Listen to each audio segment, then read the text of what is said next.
Now that we have reached the All-Star break, we are at that inflection point before we head into the final stretch of the season, and for the Bulls, things are looking pretty bleak. Well, they have been for a while now, but with only 23 games remaining and the Bulls currently sitting 26-33, which I still cannot believe this team is sitting 7 games below 500 and 11th in the East. And because of where the Bulls find themselves, really in an impossible place, the hell stage of the NBA, with not being bad enough to gain a top pick, especially given the fact the Bulls are only able to keep their pick if it lands in the top 4, given the trade they made with the Magic for Nikola Vucevic, and at the same time, also, they're just not good enough to really make any noise in the playoffs. That's even if they make it there at this point.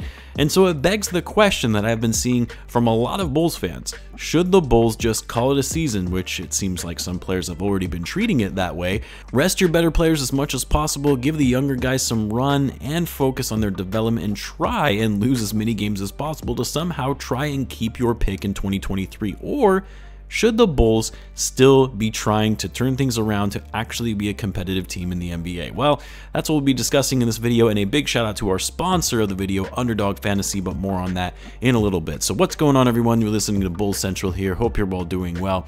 Now, I have to preface this by saying that for virtually in the entire season, I have been against this notion of quote-unquote tanking or blowing it up. Try to lose as many games as possible because, quite frankly, it just didn't make sense for the Bulls. You're leaving fate in a random ping pong ball generator, which actually has low odds that would enable you to land a top 4 pick with how many games the Bulls have won thus far. And more losing would just further perpetuate this losing mentality that the Bulls franchise has been trying to get away from for so long, which doesn't help when it comes to also attracting free agents.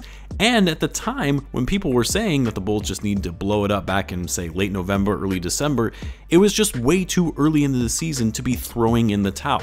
Like, tell that to the Boston Celtics last season, who were a below 500 team in the first half of the year and then completely turned things around to finish it with a 2 seed and making it to the NBA Finals. But now, again, near 60 games into the season, and the Bulls are struggling to put wins together against some of the worst teams in the NBA, playing with little heart and effort, and 11th in the East, currently 7th worst in the NBA. Yeah, I mean, now looking at it, it's probably time to start reconsidering things. But let's take a look at the odds based on where the Bulls stand right now. What their chances are of actually landing a top 4 pick or even the number 1 pick, which is the true prize given the generational talent that is expected to enter the NBA in Victor Wembanyama.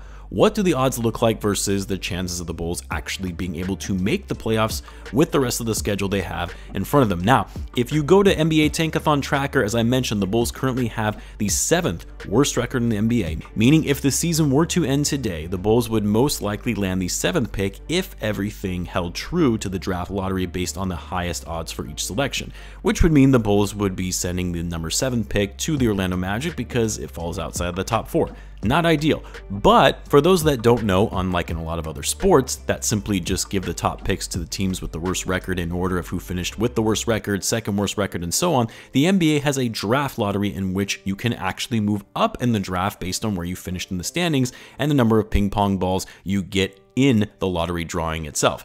And you can only move up into the top 4. It used to be the top 3, but they changed that a few years back to the top 4, meaning if you don't make it into the top 4, the rest of the picks 5 through 14 are determined by worst record to best record of those who didn't make the playoffs. So in a nutshell, the NBA draft lottery is really only being drawn for those top 4 picks, and any team that actually had the highest odds to land a top 4 pick that got unlucky and didn't go into the top 4, their pick would then be ranked in order by their record after that from 5 through 14. I know it sounds confusing, and it is, but as an example, the Rockets right now have the worst record in the NBA.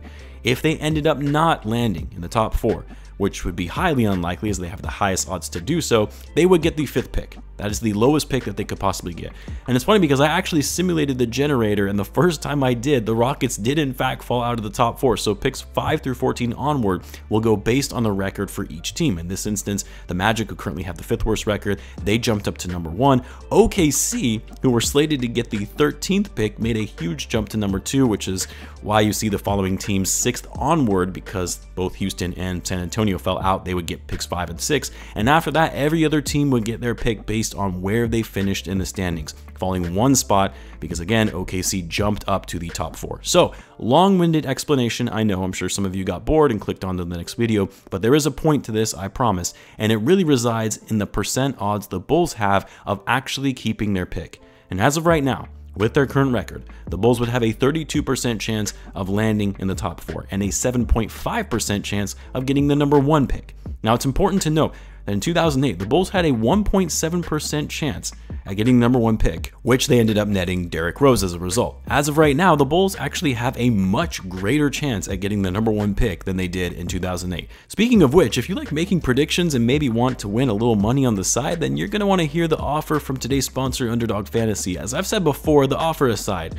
Underdog Fantasy is truly the easiest fantasy sports app to use and navigate with their user-friendly interface. My personal favorite that I use to play on the app is NBA Pick'ems. I mean, Underdog Fantasy has higher or lowers on most player stats.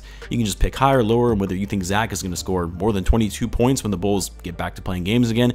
And you can win up to 20 times your money in a single night if you do 5 Pick'ems and get them all right. And guys, they're offering viewers of this channel an exclusive offer. If you use the code BULLSCENTRAL, you'll get your first deposit doubled up to $100. Who doesn't want free money, right? You can also follow along with my picks once you sign up, and we can even have some friendly competition. So I'll leave a link to the site and the code in the description if you're interested, and let me know what picks you guys end up making. But anyway, let's get back into the topic at hand. Now, according to basketballreference.com and their playoff probabilities tracker, which is based on the team's current standings as well as their strength of schedule for the remainder of the season to determine where they are most likely to fall in their conference standings. You'll see the Bulls, as of right now, have a 15% chance of making the playoffs. Yes, a lower percent chance of making the playoffs than actually landing a top 4 pick.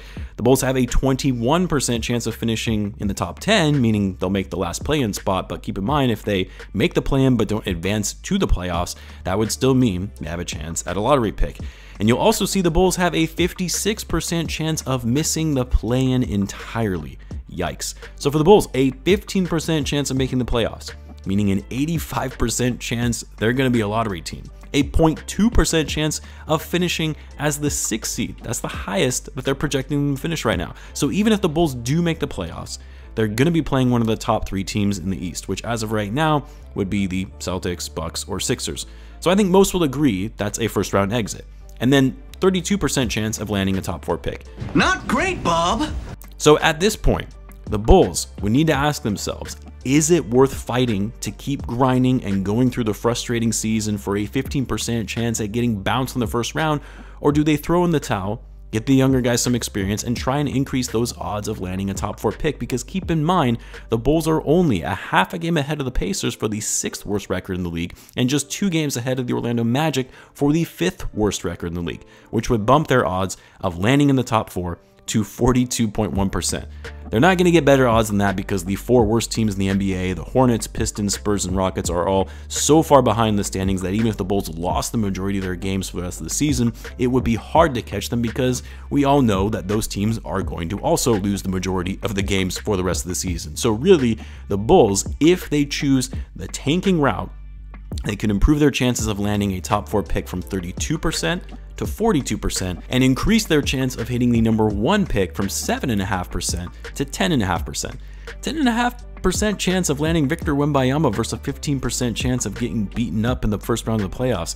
Man, I don't know, it's tough. I mean, if you guys have been following the channel for a while, you all know I am very much against the idea of tanking just because I think it's a horrible strategy when the draft odds are so low, and the NBA draft for the most part is a bit of a crapshoot when you have players who end up becoming superstars that go later in the draft beyond the top 5 picks, while some high-level picks don't amount to much in the NBA. But boy, I mean, for a team that doesn't have much in the way of a direction, not a ton to look forward to for the future considering they don't have draft picks and assets to trade for, to be able to get lucky and not only get to keep their pick for this upcoming draft, but a top 4 pick in which is projected to be a stacked draft class with a number 1 pick that is expected to be the greatest prospect the game has seen since LeBron James.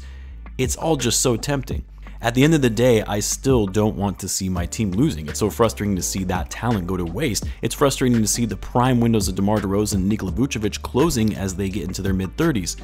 But at this point in the season, you have to ask yourself, what exactly are the Bulls playing for? They found themselves in this hole that is going to be very hard to get out of. So part of me just says, call it a day, develop guys like Pat, Dalen Terry, Ayo, try and get that 5th worst record in the league and take your chances of hitting in the top 4. But the die-hard fan in me that has been so over seeing this team just lose and lose year after year, all but to get the number 7 pick like they did 3 years in a row. That part of me, at least, wants to try and make the playoffs and see my team be competitive and fun for us fans. At the same time, though, how much confidence do we really have in this team to actually do that? Hell, maybe the Bulls will just tank on their own without even actually trying to tank. That's what they've kind of been doing this season anyway. But let me know what you guys think. What would you like to see the Bulls do in approaching the rest of the season after the All-Star break? Let me know in the comments, and as always, be sure to subscribe, and I will see you guys in the next one.